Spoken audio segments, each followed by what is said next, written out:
Hello दोस्तों, यदि आप मध्य प्रदेश पुलिस भर्ती परीक्षा का एग्ज़ाम देने जा रहे हैं तो यह वीडियो आपके लिए बहुत ही महत्वपूर्ण होने वाला है। कल का पेपर यानी कि 12 अगस्त के पेपर की दोनों शिफ्ट में दर्पण प्रतिबिंब और जल प्रतिबिंब से प्रश्नों के बारे में पूछा गया है, इसलिए इन प्रश्नों को पढ़ना बहुत ही आवश्यक है। मैं यहाँ यह नहीं कहूँगा कि यह प्रश्न परीक्षा में आ सकते हैं, लेकिन यह आवश्यक है कि इससे संबंधित प्रश्न परीक्षा में आएंगे। और मेरा मानना यह भी है कि आप इन प्रश्नों के साथ साथ अन्य चैप्टरों का भी अध्ययन करते रहें, क्योंकि ऐसा नहीं है जो इस परीक्षा में आया है वही आपकी परीक्षा में भी आएगा, इसलिए सभी अध्याय और सभी चैप्टरों का अध्ययन करते रहना चाहिए। चलिए हम दर्पण प्रतिबिंब के बारे में पढ़ते हैं कुछ विषय जानकारी। सबसे पहले यदि आप मेरे चैनल पर नए हैं तो चैनल को सब्सक्राइब कर लीजिए। चलिए हम दर्पण प्रतिबिंब के बारे में कुछ सीखते हैं। मान लीजिए हमारे पास एक आकृति है इस प्रकार से,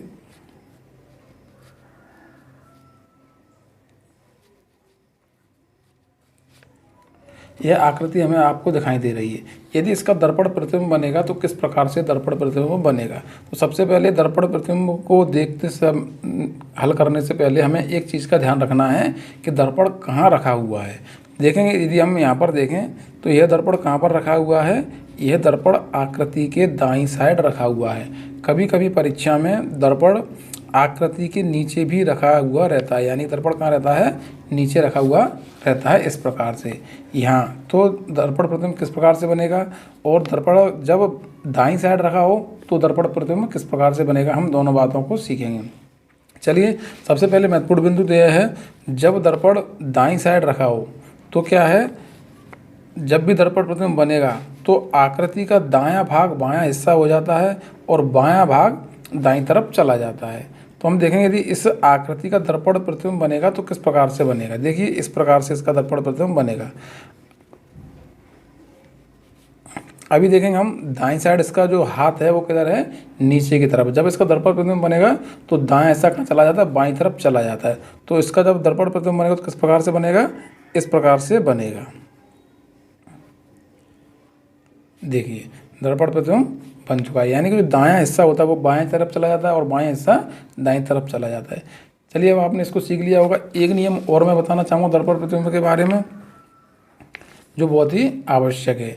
इसके लिए नियम यह है कि जो आकृति दर्पण के पास में होती है, जो आकृति दर्पण के पास में होती है, यानी कि जो हिस्सा दर्पण के पास में होता है वह दूर चला जाता है और जो दर्पण के नज़दीक होता है वो दूर चला जाता है और दूर वाला हिस्सा पास आ जाता है। चलिए हम यहाँ पर देखते हैं किस प्रकार से। देखिए, यहाँ पर एक दर्पण रखा हुआ है और इस प्रकार से आकृति बनी हुई है। तो जब इसका दर्पण प्रतिबिंब बनेगा तो किस प्रकार से बनेगा, इस प्रकार से बनेगा। यानी कि जो एरो अभी शीशे के पास में था वह एरो कहाँ चला गया है, दर्पण से दूर चला गया है। यह आकृति हमें कब, यह वाला नियम हमें कब काम आएगा, जब हम अल्फ़ाबेट वाली आकृतियों को हल करेंगे। जैसे ए का दर्पण प्रतिबिंब, बी का दर्पण प्रतिबिंब, सी का दर्पण प्रतिबिंब। चलिए हम एक बार यहाँ पर और इनके बारे में सीख लेते हैं। जैसे यहाँ पर लिखा हुआ है ए, बी और सी, इसका दर्पण प्रतिबिंब किस प्रकार से बनेगा, जब दर्पण कहाँ पर रखा हुआ हो, दाईं साइड रखा हुआ हो। तो देखिए, सबसे पहले तो हम इस वाले नियम को लगाएंगे, सेकंड वाले नियम को, यानी कि जो आकृति दर्पण के पास है वहाँ कहाँ चली जाएगी, दूर चली जाएगी। तो यानी कि अभी दर्पण के पास में कौन सी आकृति है, सी है हमारी, तो यह आकृति कहाँ चली जाएगी, इधर आ जाएगी। तो इसका फिर दर्पण प्रतिबिंब किस प्रकार से बनेगा, सी इधर आ जाएगी और बी कहाँ पर रहेगी, बीच में, और ए इधर आ जाएगी। अब हम देखेंगे, अभी तो हमने सिर्फ आकृति को बदला है लेकिन इसका प्रतिबिंब नहीं बदला है। तो जब इसका प्रतिबिंब बदलेगा तो किस प्रकार से बनेगा, सी का प्रतिबिंब क्या बनता है, इस प्रकार से बनता है। बी का प्रतिबिंब किस प्रकार से बनेगा, फिर इस प्रकार से, और ए के प्रतिबिंब में किसी प्रकार का परिवर्तन नहीं रहेगा। तो सही आंसर क्या होगा इसका, ये वाला आंसर सही होगा। यदि आप दायां बायां परिवर्तन करेंगे तो मान लीजिए जब आप दाएं के हिस्से और बाएं हिस्से को परिवर्तन करेंगे तो ए में तो कोई परिवर्तन नहीं होगा, इसमें बी का यदि परिवर्तन करेंगे तो इस प्रकार से हो जाएगा और सी का परिवर्तन करेंगे तो क्या हो जाएगा, इस प्रकार से हो जाएगा। लेकिन यह दर्पण प्रतिबिंब गलत है कि नहीं है, क्योंकि सही आकृति क्या है, इस प्रकार से है। तो क्योंकि जो पास वाला हिस्सा होता है वो दूर चला जाता है और जो दूर वाला हिस्सा होता है वो कहाँ आ जाता है, पास में आ जाता है। तो इस प्रकार से दर्पण प्रतिबिंब बनेगा। अब हम इस आकृति में भी देखेंगे, देखिए सभी का दायां बायां परिवर्तन हो रहा है, लेकिन क्या है, आंसर गलत है। इसलिए हमें दोनों नियमों को लगाना है, तभी हमारा प्रश्न सही होगा। चलिए हम अगले प्रश्न को देखते हैं और कुछ प्रश्नों का अभ्यास करते हैं। चलिए आपको दर्पण प्रतिबिंब से संबंधित यहाँ पर एक प्रश्न दिखाई दे रहा है, इसे आप जल्दी से जल्दी हल कीजिए और आंसर को कमेंट बॉक्स में टाइप कीजिए। देखिए इसको हम किस प्रकार से हल करेंगे। सबसे पहले हम देखेंगे यहाँ पर एक दर्पण प्रतिबिंब है दाईं साइड में और यहाँ पर एक आकृति बनी है, तो इसका दर्पण प्रतिबिंब किस प्रकार से बनेगा। जब भी ऐसे प्रश्नों को हम हल करेंगे तो कोई ना कोई एक कीवर्ड लेके हल करेंगे। देखिए यहाँ पर हम देखेंगे इस हिस्से में क्या है, ये दोनों हिस्से हमारे ज्वाइंट यानी आपस में क्रॉस कर रहे हैं। तो देखिए हम इसका जब दर्पण प्रतिबिंब मैंने क्या बताया था, पास वाली आकृति दूर चली जाती है और दूर वाली आकृति कहाँ जाती है, पास आ जाती है शीशे के। तो अभी ये आकृति कहाँ है, ये वाला हिस्सा पास में है, तो आकृति कहाँ जाना चाहिए, इधर दूर जाना चाहिए। तो यानी कि देखो इस वाले हिस्से में ऐसा है जहाँ दोनों कॉर्नर मिल रहे हैं, लेकिन क्या इस वाले हिस्से में दोनों कॉर्नर मिल रहे हैं, नहीं मिल रहे। यानी इसी प्रकार से हम कीवर्ड लेके चलेंगे और गलत वाले पोर्शन को हटाएंगे। तो ये वाला आंसर हमारा नहीं होगा। इसी प्रकार से इस हिस्से में देखें, ये वाला हमारा आंसर हो सकता है, लेकिन इस वाले हिस्से में देखिए जो हम कीवर्ड लेके चले थे वो यहाँ पर नहीं है, तो ये वाला हमारा आंसर नहीं होगा। यानी दर्पण प्रतिबिंब से संबंधित प्रश्नों को हल करेंगे तो सबसे पहले हम गलत ऑप्शन को हटाएंगे।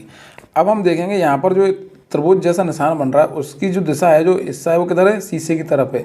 जब भी इसका दर्पण प्रतिबिंब बनेगा तो क्या होगा, उल्टा हो जाएगा। क्या होगा, इधर की तरफ बनना चाहिए। तो देखिए इस वाली आकृति में यहाँ पर बन रहा है, लेकिन इस वाली आकृति में क्या है, शीशे की तरफ बन रहा है, यानी ये वाला ऑप्शन भी हमारा नहीं होगा। तो इस प्रकार से हम कीवर्ड लेके चलेंगे तो हमारे पास क्या होगा, सही आंसर निकल के आ जाएगा। तो इस प्रश्न का सही आंसर क्या होगा, ऑप्शन क्रमांक 1 इसका सही आंसर होगा।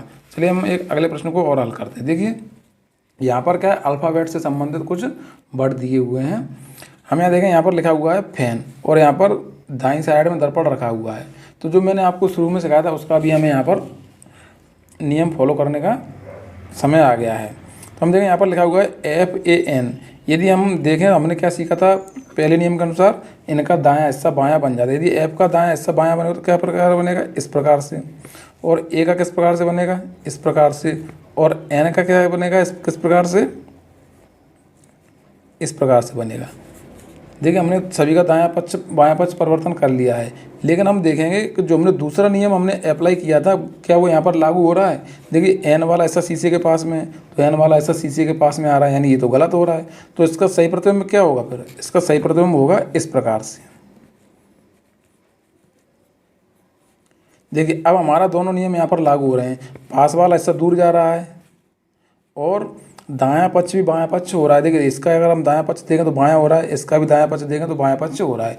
दोनों नियम हमारे यहाँ पर लागू हो रहे हैं। तो देखिए इस प्रकार की आकृति कहाँ पर बनी हुई है, आकृति देखिए इस वाले में N नहीं है तो ये वाला ऑप्शन नहीं होगा। इस वाली आकृति में हम देखेंगे सही है, ये वाले में F उल्टा बना हुआ है, इसमें भी F क्या है, उल्टा बना हुआ है। तो ये दोनों आंसर नहीं होंगे। तो इस प्रश्न का सही आंसर क्या होगा, ऑप्शन क्रमांक 2 इसका सही आंसर होगा। यानी कि हमें सबसे पहले गलत ऑप्शन को हटाना है और आपने इसको दायां पक्ष बायां पक्ष करना और पास वाला हिस्सा दूर करना और दूर वाला पास करना सीख लिया होगा। देखिए इस आकृति में भी क्या है, दायां पक्ष बायां पक्ष दोनों परिवर्तन हो रहे हैं, लेकिन फिर भी आंसर क्या हो रहा है, गलत हो रहा है। तो इसलिए हमें दोनों नियमों को लगाना है जिससे हमारा दर्पण प्रतिबिंब गलत नहीं होगा। मैंने आपको बताया था कि यदि दर्पण नीचे रखा हो, यह भी हम यहाँ पर सीख लेते हैं। मान लीजिए हमारे पास ये क्या है, FAN है और यदि दर्पण कहाँ रखा हुआ है, आकृति के नीचे रखा हुआ है, क्योंकि दर्पण तो हम कहीं भी रख सकते हैं। अब इसका दर्पण प्रतिबिंब क्या बनेगा, तो सबसे पहले मैंने क्या बताया था, यहाँ पर हमारा दूसरा नियम काम करेगा।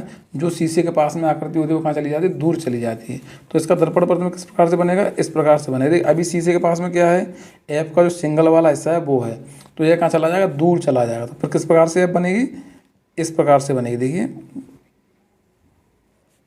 ये, यानी कि जो पास वाला हिस्सा तो वो दूर चला गया और जो दूर वाला हिस्सा वो कहाँ पे आ गया, पास में आ गया। इसी प्रकार से A का क्या प्रतिबिंब बनेगा, जो पास में अभी खुला हुआ मुंह है A का, वो कहाँ चला जाएगा, दूर चला जाएगा। यानी इस प्रकार से दर्पण प्रतिबिंब इसका बनेगा। ये देखिए जब दर्पण नीचे रखा होगा तो इस प्रकार से दर्पण प्रतिबिंब बनेगा, और दर्पण जब दाईं तरफ रखा होगा तो इस प्रकार से प्रतिबिंब बनेगा। अब आपने दोनों चीज़ों को सीख लिया है, अब हम जल प्रतिबिंब के बारे में सीखेंगे। देखिए हमें यहाँ पर आकृति दी हुई है और हमें इसका जल प्रतिबिंब ज्ञात करना है। तो जल प्रतिबिंब के लिए सबसे पहला नियम क्या है, आकृति क्या होता है, नीचे हिस्सा ऊपर चला जाता है और ऊपर वाला हिस्सा नीचे चला जाता है, क्योंकि पानी हमेशा कहाँ रहता है, नीचे ही रहता है। पानी को उठा के हम ऊपर दाएं बाएं नहीं कर सकते, पानी हमेशा कहाँ रहता है, नीचे ही रहता है। और पानी के लिए नियम क्या है, नीचे वाला हिस्सा ऊपर चला जाता है, ऊपर वाला हिस्सा नीचे चला जाता है। तो देखिए हमारे पास आकृति क्या है, इस प्रकार से आकृति बनी हुई है, ये वाली आकृति। अब हम देखेंगे इस आकृति में पानी कहाँ पर भरा रहता है, इस प्रकार से नीचे भरा रहता है। इस प्रकार से हम देखें पानी यहाँ पर भरा रहता है। तो मैंने अभी क्या बताया आपको, नीचे वाला हिस्सा ऊपर चला जाता है, ऊपर वाला हिस्सा नीचे चला जाता है। तो जब इसका जल प्रतिबिंब बनेगा तो किस प्रकार से बनेगा, देखिए चतुर्भुज में तो कोई परिवर्तन आएगा नहीं, क्योंकि हम देखेंगे अभी जो हिस्सा कहाँ है, कीवर्ड लेके चलेंगे जब भी हम प्रश्न को हल करेंगे।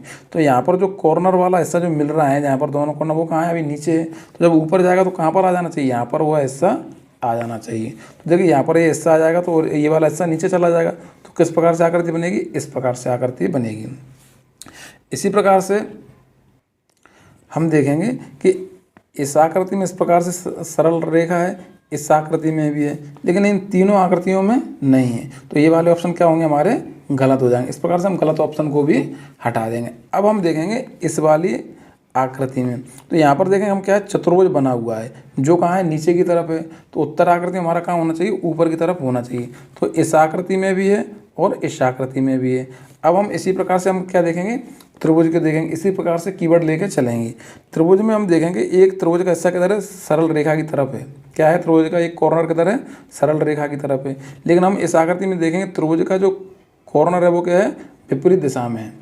तो ये वाला ऑप्शन क्या हो जाएगा, गलत हो जाएगा। तो इस प्रश्न का सही आंसर क्या होगा, फिर ऑप्शन क्रमांक 1 इसका सही आंसर होगा। अब आपको समझ में आ गया होगा किस प्रकार से हमें दर्पण प्रतिबिंब को हल करना है। सिर्फ एक ही नियम याद रखना है, नीचे वाला हिस्सा ऊपर चला जाएगा और ऊपर वाला हिस्सा नीचे चला जाएगा, पक्ष परिवर्तन नहीं होगा। जिस प्रकार से यहाँ पर ये कॉर्नर कहाँ है, अभी दाईं साइड में है, तो यह क्या दाईं साइड में ही रहेगा, लेकिन कहाँ आ जाएगा, नीचे की तरफ यहाँ पर आ जाएगा। अब आपको समझ में आ गया होगा। यदि वीडियो पसंद आया हो तो लाइक करें और चैनल को सब्सक्राइब करें, अपने दोस्तों को भी बताएं। धन्यवाद दोस्तों।